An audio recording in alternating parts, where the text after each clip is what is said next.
este decreto de nivelación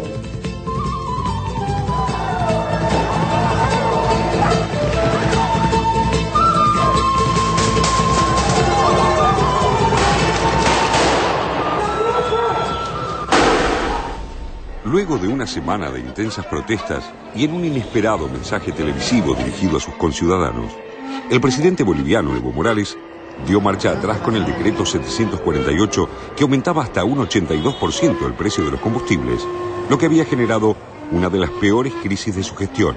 Acompañado por el vicepresidente Álvaro García Linera, Morales dio a conocer su decisión después de una prolongada reunión del Consejo de Ministros y un encuentro con líderes sindicales y organizaciones sociales afines, aclarando que el incremento de la gasolina no fue un error y que tarde o temprano tendrá que retomar la medida. En esa conducta de mandar, obedeciendo al pueblo, abrogar el decreto supremo 748 y los demás decretos que acompañan a esta medida. El mandatario boliviano explicó que la intención que buscaba con el decreto era nivelar los precios de los combustibles líquidos y el diésel con los vigentes en otros países y así evitar una sangría a la economía nacional. ¿Qué llevó a Evo Morales a desistir, al menos temporariamente, de una medida que solo 2 días atrás había defendido a capa y espada? La tensión social se desató cuando el vicepresidente García Linera, a cargo de la presidencia interina, ya que Morales se encontraba en el exterior, anunció que el gobierno no podía seguir subsidiando las importaciones de combustible debido al contrabando a los países vecinos a precios superiores a los del mercado interno. El Estado boliviano tomó la decisión de que la subvención a los hidrocarburos, que ha subido de 80 millones el año 2005 a 380 el año 2010, ese dinero, en vez de que se vaya al extranjero, en vez de que sea una vena abierta de los bolivianos que alimenta la riqueza de extranjeros, ese dinero quede en el país, beneficie a los bolivianos. Para eso, este decreto de nivelación de los precios de los combustibles para consumo local. El costo de las naftas estuvo congelado durante los últimos 6 años a valores muy inferiores a los del mercado internacional, a costa de subsidios que en el último año le significaron al gobierno boliviano una erogación de 380 millones de dólares que en 2011 se incrementarían a más de 1.000 millones de dólares. El valor del barril del petróleo en Bolivia está congelado en 27 dólares, cuando en el mercado internacional se sitúa por encima de los 90 dólares, mientras que el proceso para su producción local nacional asciende a 60 dólares. Así, un litro de nafta en el país del altiplano es más barato que una botella de agua o un litro de cerveza. El decreto 748 aumentaba el costo del litro de nafta común de 53 centavos de dólar a 91. El de la nafta premium pasaba de 68 centavos de dólar a $1 y el de diésel de 52 centavos de la moneda estadounidense a 96 centavos. Para el gobierno del Movimiento al Socialismo, las subvenciones al combustible, además de destruir el presupuesto del Estado, alientan el contrabando fronterizo hacia Chile, Paraguay, Brasil y Argentina, generando pérdidas al erario público por más de 150 millones de dólares. Este tema de la nivelación del precio de los hidrocarburos es justamente que no haya una sangría de la economía nacional. Al margen de la subvención, hay un contrabando y casi todo el año perdemos como 150 millones de dólares, se va al exterior.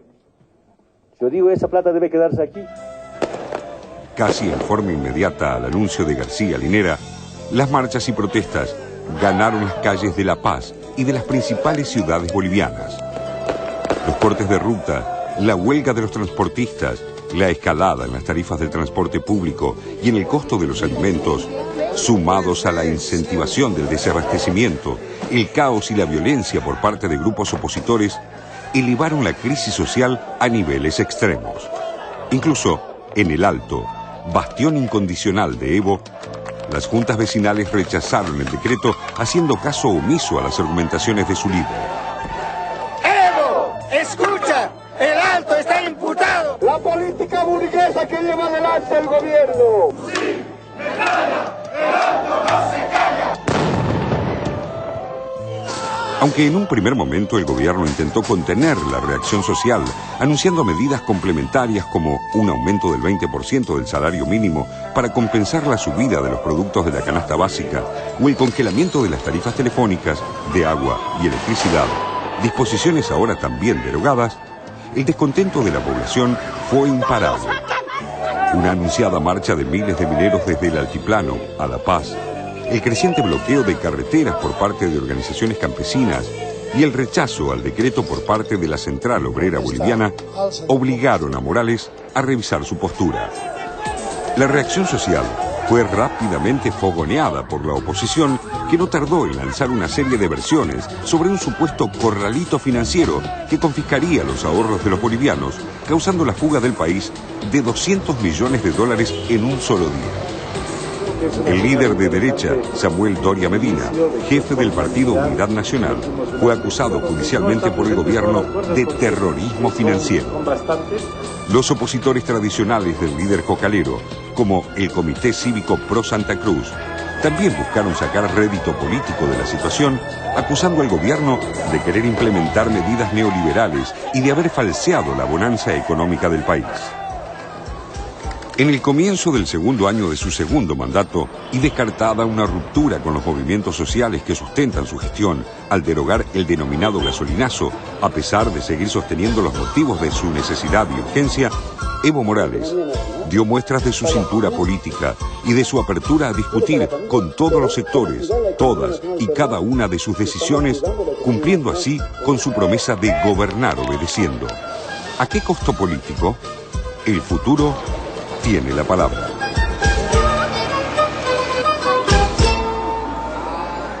A ver, tiene varias complejidades el tema, desde lo económico, desde lo político, por las reacciones de lo social, cómo se juega esto. Pero en principio, para tratar de entender la medida, vamos a charlar un poquito con Pablo Stefanoni. ¿Qué tal, Pablo? ¿Qué tal? Muchas gracias por la invitación. Por favor. El tema de el subsidio que aplicaba, bueno, ahora sigue aplicando Bolivia sobre el precio del petróleo, es una decisión política. Así como otros países tienen retenciones muy fuertes al petróleo para también de alguna forma desligar el precio internacional del precio local. Otros países tienen stock de intervención, es decir, el Estado participa en el mercado ofertando o dejando de ofertar para también manejar el precio. ¿Qué es lo que pasa en Bolivia? ¿Por qué esta medida que de repente se convirtió o apareció como muy costosa para el gobierno, cuando se quiere cambiar no se logra lograr por lo menos un mínimo consenso? Bueno, en realidad hay que hacer una brevísima historia, que es que el subsidio a los combustibles empezó en el 97 en el gobierno de Banzer, donde se fijó un precio interno del barril de petróleo, que en el 2004 llegó a $27 y se mantuvo congelado en ese precio. Entonces, como Bolivia es un país gasífero, pero es un país que, si bien produce petróleo, produce muy poco. Entonces no es un país petrolero estrictamente. Entonces importa una gran parte de los combustibles que produce. Ahí había dos problemas. Uno es que cuando se congeló el precio del barril internamente, el precio internacional estaba mucho más bajo que ahora, en los años 90. Entonces eso hacía que el costo para el Estado de subsidiar fuera más o menos bajo. Cuando el barril empezó a subir y llega a 100 y ahora se mantiene en 90, la diferencia entre 90 y 27 es muy alto. Disculpame, Chávez asume en el 99 y creo que los primeros 2 años tuvo el barril a 6 o 7. Exacto. 6 o 7 De hecho, cuando se congela, en realidad a veces era un piso y a veces era un techo también. El congelamiento, a veces bajaba incluso el precio en que estaba congelado internamente. Entonces, por un lado lo que generó es que el Estado tenga que subsidiar mucho más, poner mucho más plata para subsidiar los combustibles. Lo que hace el Estado es comprar internacionalmente al precio de mercado e internamente venderlo a $27, al equivalente a $27 el barril. En segundo lugar, el problema de esto es que como se mantenían los precios de las naftas mucho más baratos en Bolivia que en los países vecinos, generó un fuerte contrabando, esta medida desde hace años. Y en tercer lugar, como el barril internamente está a 27, las empresas petroleras, que pese a la nacionalización son las que siguen explorando y produciendo, son las que quedaron como poco interesadas en seguir en producir petróleo. Entonces se dedicaron mucho más al gas, ¿no? Y se exploró muy poco en estos años y bajó mucho la producción de nafta y gasoil. Entonces eso obliga a su vez a importar más y a reproducir este círculo que hablábamos antes. Entonces, todos los gobiernos tuvieron un poco esta papa caliente de qué hacer con ese subsidio. pero el problema es que no tenían espalda política para hacerlo, para eliminarlo o para aumentarlo. Cada vez que aumentaba 10% el precio de la nafta se armaba una gran crisis. Entonces Evo, que tiene más fuerza, intentó esto, lo intentó un poco abruptamente y generó esta reacción, ¿no? Es como el problema que tiene Correa. Correa siempre se opuso a la dolarización, pero ahora no puede salir porque está atrapado. Sí, bueno, en parte es eso, son esas medidas que se ponen, después queda como una especie de candado porque tiene mucho costo salir, aunque sea insostenible seguir sosteniéndolas, ¿no? Es verdad que hoy el gobierno calcula en 660 millones de dólares de importación de combustibles y 380 de subsidios. Entonces es bastante plata. Entonces, la diferencia con los gobiernos anteriores es que antes se aumentaba la nafta para reducir esos subsidios, para pagar aguinaldo, para pagar los sueldos de empleados públicos, porque el Estado estaba casi siempre quebrado. Hoy Evo Morales tiene una situación mucho mejor, de hecho tiene superávit fiscal, entonces la medida ya no estaría tanto por la urgencia de tener esa plata, sino por una razón un poco más conceptual de derivar esos subsidios, que es un subsidio ciego que beneficia tanto a la agroindustria de Santa Cruz como el que toma un colectivo, a otro tipo de obra pública, por ejemplo, ¿no? Entonces hay un debate un poco más conceptual que urgido por el hecho de no tener plata, ¿no? Por eso muchos cuestionaron por qué tan abrupto cuando no hacía falta, ¿no? Claro, de todas formas, quienes supuestamente se hubieran beneficiado desde esa transferencia de ingresos, es decir, con más hospitales, más obras públicas, etcétera, no son los que salieron a defender la medida. Claro, no salieron a defender. Lo que pasa es que una es un efecto inmediato y el otro es una promesa futuro. Entonces el que paga más, cuando se disparó al doble el precio de entre el 50 y el 100%, el precio del transporte, empiezan a subir los alimentos, los sectores populares empiezan a sufrir eso desde ese mismo momento. Claro, el hospital lo veré el hospital 4 lo va o 5 a ver, años si es que lo veo. Y además capaz el hospital no me toca a mí, le toca al pueblo de al lado, ¿no? Entonces había como un desfase entre la consecuencia de la medida que te afectaba individualmente a todos y promesas hacia el mediano plazo que, bueno, no sabes si te va a tocar, ¿no? ¿Qué pasó con la reacción de estos distintos sectores que veíamos imágenes inclusive de algo que quemaban banderas de Venezuela, que cargaban otro tipo de consignas anti-Evo en el... Bueno, la diferencia es que frente a otras situaciones de crisis, esta vez son sectores no fue ni en Santa Cruz, ni en Tarija, ni en Beni, donde tradicionalmente está la oposición de derecha, donde más movilizaciones hubo, sino en zonas donde la gente vota por Evo Morales, en Oruro, Norte de Potosí, El Alto, La Paz. Ahí había de todo, como siempre, en las protestas. Hay obviamente sectores políticos que aprovechan eso para perjudicar al gobierno y había sectores que estaban en contra de la medida, pese a que apoyan a Evo Morales. De hecho, había la demanda de que Evo se diera un paso atrás, ¿no? Además, el vicepresidente fue el que anunció la medida, Evo Morales está en Venezuela, la gente apodó la medida como gasolinerazo, haciendo un juego de palabras entre gasolinazo y el apellido de García Linera. Entonces, generó como una cierta, en muchos sectores, una sorpresa de por qué nuestro gobierno, que nosotros apoyamos y llevamos hasta ahí, tomó una medida que además simbólicamente se hizo como se hacía antes, se anunció en Navidad, un poco aprovechando que la gente estaba en otra, se anunció de manera abrupta, por eso un no se consultó antes. Con una metida de pata. Sí, en parte, en gran medida, fue una metida de pata y de hecho lo demuestra el hecho de que Evo Morales tiene que retroceder.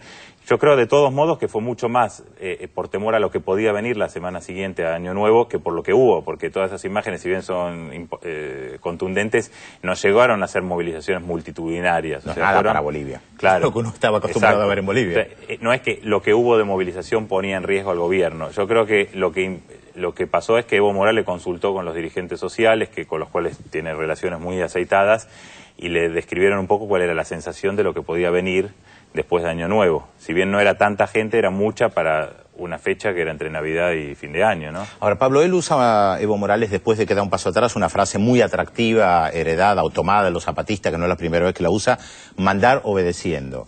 Más allá de que la frase es muy atractiva, él en realidad la utiliza después que da un paso atrás. Claro. No antes de tomar la medida. O sea, no consultó a las bases antes de tomar la medida. No, la medida fue sorpresiva.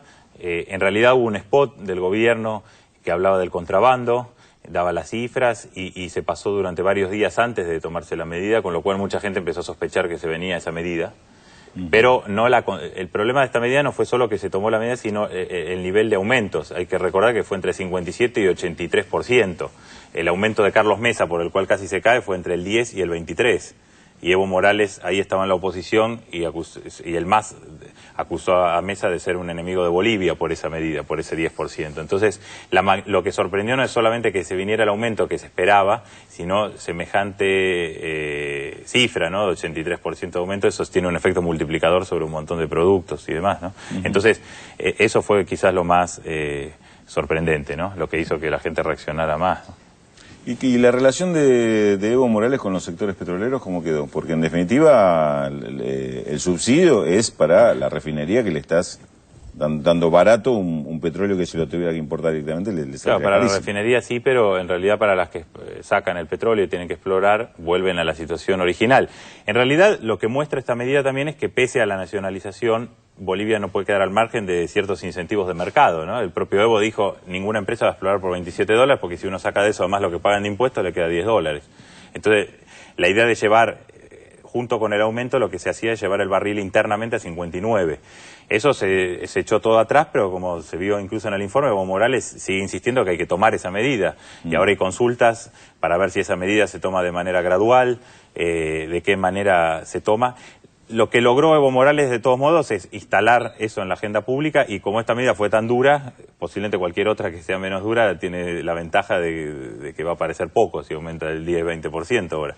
Pero hay un cierto consenso de que tiene que haber alguna medida gradual. Y hay algunos incentivos que se decidieron para las petroleras. Por ejemplo, se convocó a varias empresas a ir a invertir a Bolivia. Se plantea que la empresa que invierte y descubra un campo se le va a devolver su inversión y se va a tener que asociar con el Estado y demás. Hace una serie de mecanismos de incentivo al riesgo que asumen las empresas para explorar. Ahora, vos decís que ninguna empresa va a ir para tener ganancias de $10 el barril. Ahora, pocos años atrás, esas mismas empresas tenían $1.50, $2 de ganancia por barril. No es que no van, las empresas están en Bolivia. Lo que pasa es que no invierten, o sea, pero por eso digo, porque quieren tener ganancias fabulosas, extraordinarias. Exacto, y por eso digo que pese a que se nacionalizó, Bolivia sigue dependiendo de incentivar, porque en realidad el discurso, ¿cuál fue con la nacionalización? La empresa petrolera que no invierte lo que dice que tiene que invertir, se va. O sea, era un discurso donde el Estado, porque el petróleo hoy es del Estado, el gas es del Estado, o sea, las empresas hacen contratos de operación. El problema es que se comprometen a inversiones que no se hacen. Bolivia se cayó abruptamente la producción de nafta y gasoil. Entonces ahí el gobierno tendría dos formas, es decir, el que no invierte se va. El problema es que la petrolera estatal YPFB, pese a que se refundó, hoy no tiene espaldas financieras para invertir. Entonces, ese por un lado. Entonces, la otra opción es una opción de incentivos de mercado, es decir, bueno, te subo el precio del barril, te devuelvo plata de inversiones si descubrís nuevos pozos, ¿no? Pero bueno, muestra un poco también las dificultades de estas políticas de nacionalización y de reponer el rol del Estado frente a empresas transnacionales que todavía en muchos casos son necesarias porque los Estados no tienen la plata para reemplazarlas, ¿no? Sí, y aparte está todo el cuestionamiento de que si el socio va a ser Venezuela. Si no son las empresas privadas, el socio va a ser Venezuela y hay todo con y que no lo fue, o sea, había ese fantasma al principio, pero la realidad es que pese a que PDVSA se asoció con YPFB para explorar, tampoco es que no desembarcó con toda la fuerza que se esperaba tampoco, ¿no? Entonces se diluyó un poco, yo creo, esa perspectiva hoy y ya no se habla tanto de eso. O sea, ¿no? si vienen porque viene, si no vienen porque no viene. Claro, y de hecho no fueron, digamos, ¿no? O sea, no fueron en la medida de lo que podía ser lo necesario para reemplazar a Repsol o a Petrobras, ¿no? La última, Pablo, de mi parte, ya antes de despedirte, no sé si ya se puede responder esa pregunta. ¿Cómo sale Evo de toda esta situación? ¿Se debilitó? Bueno, o sea, en principio no, pero hay que ver, obviamente mucha gente siempre tiende a atribuir estas metidas de pata que decías al entorno, a buscar el culpable en el ministro de Economía, en el vicepresidente. Evo Morales tuvo que salir ya 2 veces desde que revirtió la medida, decir que él es el único responsable y que no es ni el vicepresidente ni el ministro de Economía. Hay que ver, obviamente lo que muestra esta medida que, aunque Evo Morales es un gobierno mucho más fuerte que los anteriores, también tiene sus límites, no puede hacer lo que quiere y que en realidad esos límites vienen más de parte de sus propias bases que de la capacidad de la derecha, que hoy está muy debilitada, ¿no?